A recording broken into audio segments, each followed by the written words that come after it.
فرمایا کہ جو بندہ 2 تسبیح روزانہ سورۃ قل ھو اللہ کی پڑھے گا، سب سے پہلا فائدہ ہے اللہ پاک 300 دروازے غضب کے اس سے بند کر دیں گے، قہر کے، دشمنی کے، انتقام کے، شر کے، دشمن کے۔ اللہ 300 دروازے اس سے بند کریں گے اس دن جس دن 200 دفعہ سورۃ اخلاص پڑھے گا، قل ھو اللہ پڑھے گا۔ آپ چلتے پھرتے پڑھ لیں، حتیٰ کہ وضو نہیں ہے زبان پاک کے پڑھ سکتے ہیں۔ اس کے 9 فائدے بتا رہا ہوں، غور سے سنیے گا۔ 2 تسبیح سورۃ قل ھو اللہ کی۔ دوسرا فائدہ فرمایا کہ جو بندہ 2 تسبیح روزانہ قل ھو اللہ کی پڑھتا ہے، اللہ 300 رحمت کے دروازے اس پہ کھول دیتے ہیں۔ تیسرا فائدہ غور سے سننا، 300 رزق کے دروازے کھول کے اللہ اس سے غیب سے رزق عطا فرمائے، 300 رزق کے دروازے کھول۔ چوتھا فائدہ ذرا غور سے سننا، اللہ بغیر محنت کے علم عطا فرمائے گا، اور اپنے علم میں سے بغیر محنت کے، لدنی علم، وحبی علم، وحبی غیبی علم، لدنی وحبی علم، کس کے؟ بغیر محنت کے اللہ علم عطا فرمائے گا اپنے علم میں سے، اور اللہ حلم عطا فرمائے گا اپنی حلم میں سے، اللہ سمجھ عطا فرمائے گا اپنی سمجھ میں سے۔ اور 5واں فائدہ 66 قرآن پاک ختم کرنے کا ثواب ملے گا۔ 66 جو 2 تسبیح سورۃ قل ھو اللہ پڑھے گا، 66 قرآن پاک ختم کرنے کا ثواب ملے گا اسے۔ اور اس کا 6واں فائدہ ہے 50 سال کے گناہ معاف ہو جائیں گے۔ اور اس کا 7واں فائدہ، اللہ جنت میں 20 محل عطا فرمائیں گے، 20 بنگلے، 20 محل، اور ہر محل میں یاقوت، مرجان، زمرد، عقیق، اور ہر بنگلے کے محل کے 70,000 دروازے ہوں گے، اور اس میں 70,000 نعمتیں ہوں گے، اور اس میں 70,000 دسترخوان ہوں گے۔ اور یہ اس شخص کے لیے ہوگا جو صرف 2 تسبیح سورۃ قل ھو اللہ پڑھے۔ اور 8واں فائدہ جو 2 تسبیح سورۃ قل ھو اللہ پڑھے گا، سورۃ اخلاص پڑھے گا، 8واں فائدہ ہے 2000 رکعت نفل پڑھنے کا ثواب ملے گا۔ اور آخری 9واں فائدہ، آخری فائدے میں تو میں نے مزہ آ گیا، آخری فائدہ کمال فائدہ۔ لحد میں جو مشکل کشا آ گیا، لحد میں جو مشکل، مجھے مرنے کا بھی مزہ آ گیا۔ سرانے جو بیٹھے تھے میری سرکار، نکیرین کو بھی حیا آ گئے۔ سرہانے جو بیٹھے تھے میری سرکار، نکیرین کو بھی حیا آ گیا۔ محمد محمد محمد محمد صلی اللہ علیہ وسلم، محمد محمد محمد محمد میں کہتا رہا، نور کے موتیوں کی لڑی بن گئی، آیتوں سے ملاتا رہا آیتیں، پھر جو دیکھا تو نعت نبی بن گئی۔ حسن جنت کو جب بھی سمیٹا گیا، مصطفیٰ کے نگر کی گلی بن گئی۔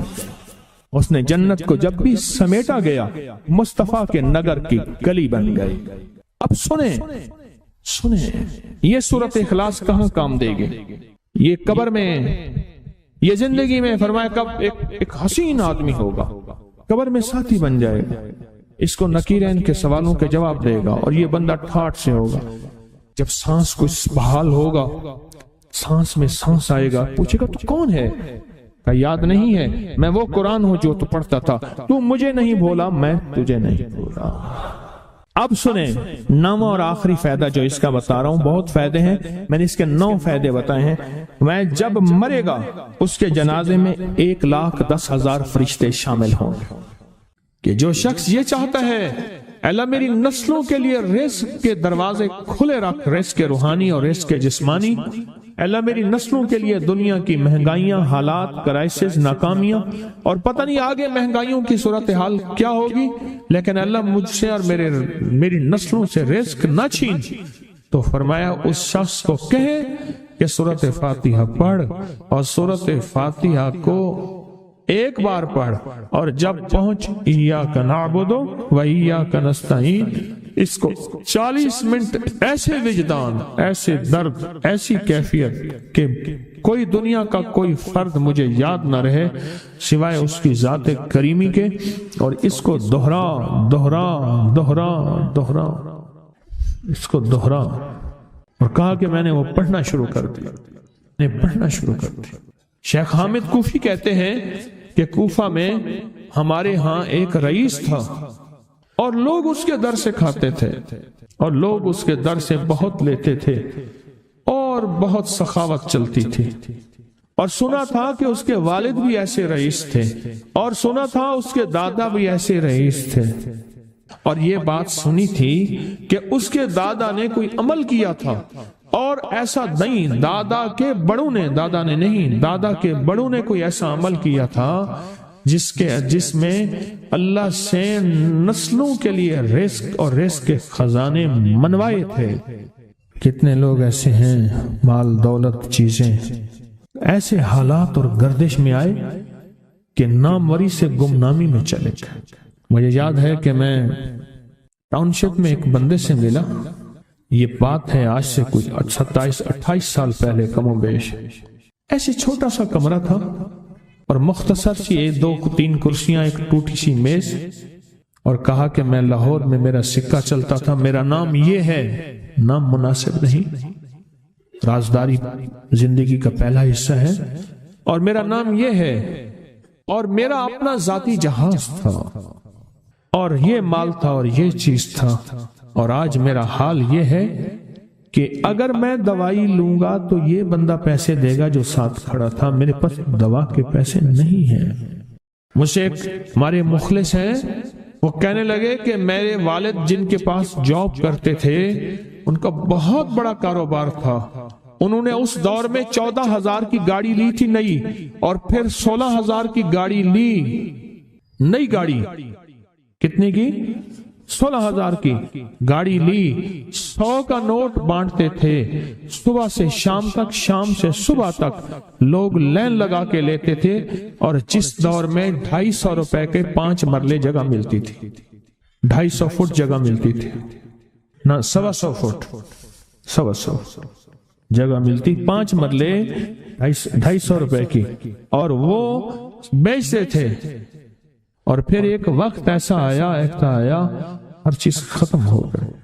میرے پاس ایک ڈرائیور تھا، وہ کہنے لگا کہ میرے مالک ہیں جن کے پاس پہلے میں کام کرتا تھا، ان کے حالات آ گئے تو میں نے آپ کے پاس آپ کے ڈرائیوری کی، اگر رمضان میں کوئی بچا ہوا لنگر ہو وہ انہیں بلا لوں، آپ دے دیں گے؟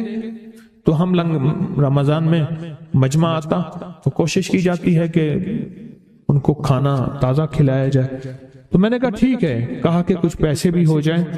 کون ہے؟ کہا کہ فلاں لاہور کا، نہیں جانتے آپ؟ ہاں جانتا ہوں، اتنی بڑی سوسائٹی ہے بڑی مالداروں کی۔ کہا یہ 28 مربع جگہ انہی کی تھی، اور آج سے 40 سال پہلے انہوں نے یہ جگہ بیچی تھی، اور اتنے کروڑوں میں اتنے میں بیچی تھی۔ اب وہ ایک چھوٹے سے مکان میں رہتے ہیں، سب کچھ ختم ہو گیا ہے، سب کچھ ختم ہو گیا ہے، اور ان کے گھر کھانا نہیں ہوتا، اور آپ اگر کھانا دیں گے تو ان کے گھر میں 2-3 وقت اچھا گزر جائے گا۔ میں اپنی نسلوں کے لیے تونگری منوا لے، اپنی نسلوں کے لیے رزق منوا لے، اپنی نسلوں کے لیے وسعت منوا لے۔ تو کہے کہ مال بہت ہے اور نسلوں کے کام آئے گا، مال رکھنا جائز ہے، حلال جائز ہے، لیکن یہ شرط نہیں ہے کہ وہ رہے گا یا نہیں رہے گا۔ یہ میری ساتھ چوک ہے، یہاں کرتبہ چوک، یہاں 2 پلازے مجھے ایک بندے نے بتائے، اب اس کے نہیں ہیں، کہا یہ اور یہ اس بندے کا ہے، فلاں نام کے بندے کا، اور اس کا آج کچھ نہیں رہا۔ اب وہ جس کسائی سے گلبرگ میں ہے، یہاں لاہور میں، جس سے بہت منو گوشت آتا تھا اور بڑے بڑے رئیس دعوتیں پکتی تھی، چپ کر کے جاتا ہے اور وہ کچھ پیسے اس کی مٹھی میں ڈال دیتا ہے اور وہ اس سے زندگی کا گزر بسر ہوتا ہے۔ میں یہاں لاہور میں فیروز پور روڈ پہ ایک جگہ گیا تو انہوں نے وہ جگہ پہ کھڑے ہو کے دکھایا، وہ سامنے جو بنگلہ ہے، میں نے کہا وہ تو محل ہے، کہہ رہے یہ اس بندے کا ہے، اب ایک کمرہ اس کو ہم نے دیا ہوا ہے، اور وہ بنگلہ، وہ محل، وہاں وہ کھڑکی اس طرف کی بند رکھتا ہے کہ میری نظر اس پہ نہ پڑے، وہ سب کچھ اس سے چھن گیا ہے۔ سنیں، یاد رکھیں، جو اللہ کے خزانوں سے ملتا ہے وہ تیری جیب سے جا نہیں سکتا، وہ دنیا کی جیبوں اور مالوں سے جو ملتا ہے وہ تیری جیب میں رہ نہیں سکتا۔ یہ جو عمل ہے نا نسلوں کے لیے رزق منوانا، برکت منوانا، نسلوں کے لیے رزق منوانا، نسلوں کے لیے برکت منوانا، یہ جو عمل ہے بس. اب میں نے آپ کو عرض کیا نا کہ آپ پوچھیں کتنا دن کریں گے، میں نے کہا دل خود بولے گا، من خود بولے گا، اندر خود بولے گا.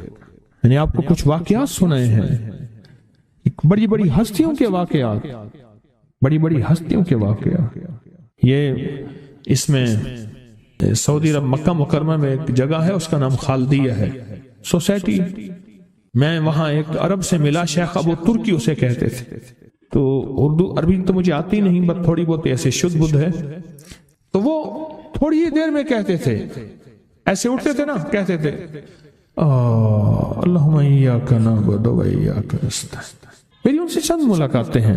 بوڑھے تھے، بابے تھے، کہ ان کے بڑے آئے تھے، اصل میں خلافت عثمانیہ تھی تو ان کے بڑے ترکیہ سے آئے تھے، تو پھر مکے میں رہتے تو وہیں کے ہو گئے.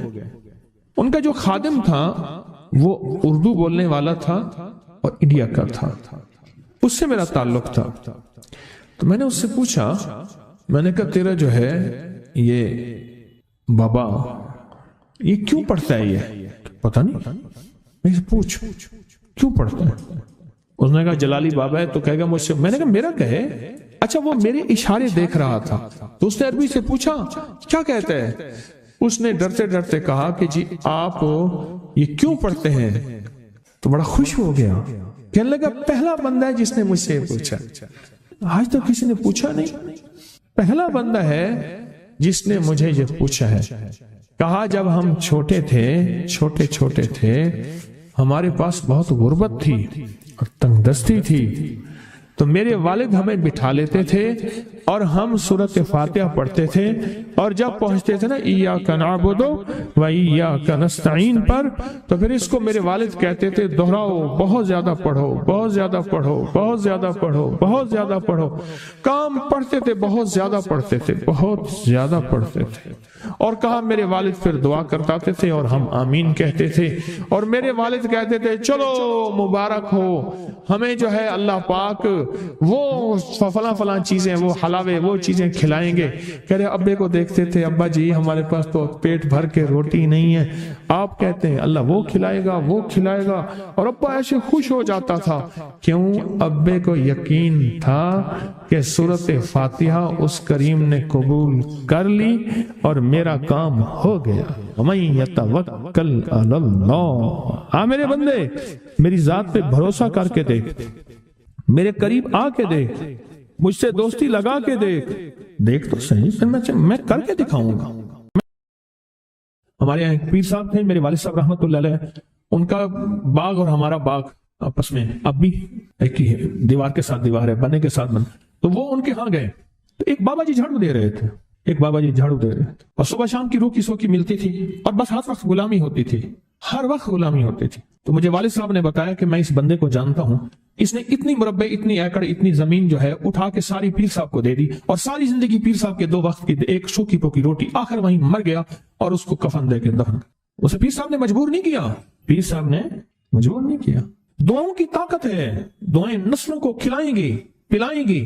پر ایک تجربے کی بات بتاؤں، بڑوں کی بات ہے، بڑوں کی بات، دعاؤں کی برکت سے اللہ حلال طیب طاہر کھلائے گا. میرے پاس ایک صاحب ہے، کہنے لگا کاروبار کو زوال ہو رہا ہے. کورنگی میں، کراچی میں فیکٹریاں، ملیں اچھی خاصی ہیں وہ ایریا. تو کہا کاروبار کو زوال ہو رہا ہے، اور کاروبار زوال پہ چلا گیا ہے، کمپنیاں 2-4 بند ہو گئی ہیں، زوال ہو رہا. میں نے اللہ کا نام دیا، پھر ملے، کہا کچھ نہیں ہے. اچھا، میں نے کہا یہ اب پڑھیں آپ، اللہ پاک دکھائے گا. مجھے انہوں نے خود بتایا، میں ایسے کوئی سمندر ہے اس کے کنارے کھڑا ہوں، کہنے لگے کراچی کا سمندر. نہیں، کہاں ہے؟ تو میری طرف پانی آتا ہے اور وہ گندا پانی ہے، بالکل میلا گندا. تو میں سوچتا ہوں سمندر کا پانی تو بالکل شفاف ہوتا ہے، یہ گندا پانی کیسے ہے؟ اور وہ گندا پانی پہلے میرے ٹخنوں تک آتا ہے، پھر گھٹنوں تک آتا ہے، پھر رانوں تک آتا ہے. اور کہا کہ مجھے دور سے ایک لہر آتی نظر آ رہی ہے کہ شاید میں اس میں ڈوب جاؤں. آواز آتی ہے چلا جا، تیرے رزق میں کوئی مشکوک رزق داخل ہوا ہے، ہم تجھے پاک کرنا چاہتے ہیں، اور یہ سارا مشکوک رزق ہے، اور تیرے مال کو ہم نے اس لیے کم کر دیا. گھبرا نہیں، استقامت سے ہمارا نام لیتے رہنا، بہت جلد تجھے ہم پاک کر کے پھر پاک مال دیں گے. پاک کر کے، کیا عجیب بات ہے، پاک کر کے پھر پاک طیب طاہر مال دیں گے، گھبرا نہیں، ہمارا نام لیتے رہنا، تو ہو کسی بھی حال میں، تو ہو کسی بھی حال میں، تو ہو کسی بھی حال میں، مولا سے لو لگائے جا، قدرت ذل جلال میں کیا نہیں گڑ گڑائے جا، چین سے بیٹھے گا اگر کام کے کیا رہیں گے پر، گونا نکل سکے گا مگر پنجرے میں پھڑ پھڑائے جا، بند ہے پنجرے میں نکل نہیں سکتا پر پھڑپھڑا تو صحیح، پھڑپھڑا تو صحیح، محنت تو کر، والذین جاہدوا فینا لنہدینہم سبلنا، ہماری راہوں میں محنت کر، ہمارے لیے اللہ کی طرف قدم اٹھا، ففروا الی اللہ، پھڑپھڑا تو صحیح۔ بہت خوش قسمت ہے جس کو اللہ نے اپنی ذات کا تعلق عطا کر دیا، بہت خوش قسمت ہے جس کو اللہ نے اپنے ساتھ باتیں کرنے کا راز و نیاز کا کوئی جذبہ دے دیا، جس کی زبان سارا دن ذکر میں، تسبیح میں، سجدوں میں، اپنی دنیا کے کاروبار بھی ہے لیکن دل اٹکا رہتا ہے کہ اب نماز کا وقت ہے، آج میرا ذکر نہیں ہوا، آج میں نے قرآن کی زیارت نہیں کی، ایک صفحہ، دو صفحے، ایک پارہ، دو پارے، خوش قسمت انسان ہے آپ بہت نصیبوں والے ہیں، آپ بہت نصیبوں والے، یقین جانیں دنیا کا خوش قسمت انسان وہ ہے، دنیا کا نصیب و بخت اور مقدر والا انسان وہ ہے دنیا کا جس کو اللہ پاک کہے تو ہو اور میرا نام ہو، بس وہ درود پاک کی شکل میں ہے، درود میں اللہ اور اس کے حبیب پہ سلام ہے، اللہم صلی علی یا صلی علی، اللہ کا نام پہلے آتا ہے، میرا درود ہے، کلمہ ہے، تسبیح ہے، کوئی ذکر ہے، مسنون دعائیں ہیں، بس میرا نام ہو اور تو ہو۔ بعض اوقات اللہ دنیا تھوڑی کر دیتا ہے، رزق تھوڑا کر دیتا ہے، لوگ تانے دیتے ہیں، صدیق اکبر رضی اللہ تعالی عنہ کو تانے دیتے تھے کہ تیرے پیر نے تجھے یہ دیا ہے، نعوذ باللہ، تجھے فقیر کر دیا، تجھے غریب کر دیا، اور تجھے ٹاٹ کے کپڑے اور سیہ کر دیا، تانے دیں گے بعض اوقات، بعض لوگ بہت تانے دیں گے۔ میں نے ایک دفعہ مجھ سے کہنے لگے کہ مجھے دنیا بہت تانے دیتی ہے، تو میں نے کہا میرے ساتھ سودا کر لے، اگر زیادہ تھک گیا ہے، اب تک جو تسبیح ذکر کا نور ملا ہے وہ مجھے دے دے، میں اللہ سے کہتا ہوں کہ اللہ اس کو مال دولت دے دے، یہ سب چھین لے۔ کہا نہیں، یہ سب کچھ تو اس کے پاس بھی ہے جس کو کلمہ نصیب نہیں ہوا، یہی تو میرے پاس ہے، اگر یہ مجھ سے چھن گیا تو باقی میرے پاس بچے اور رہے گا کیا، بچے اور رہے گا کیا، بچے اور رہے گا کیا۔ آپ سارا دن بیٹھ کے اپنے بارے میں سوچا کریں کہ اللہ تُنے مجھے کن راہوں پہ لگا دیا، کن راستوں پہ لگا دیا۔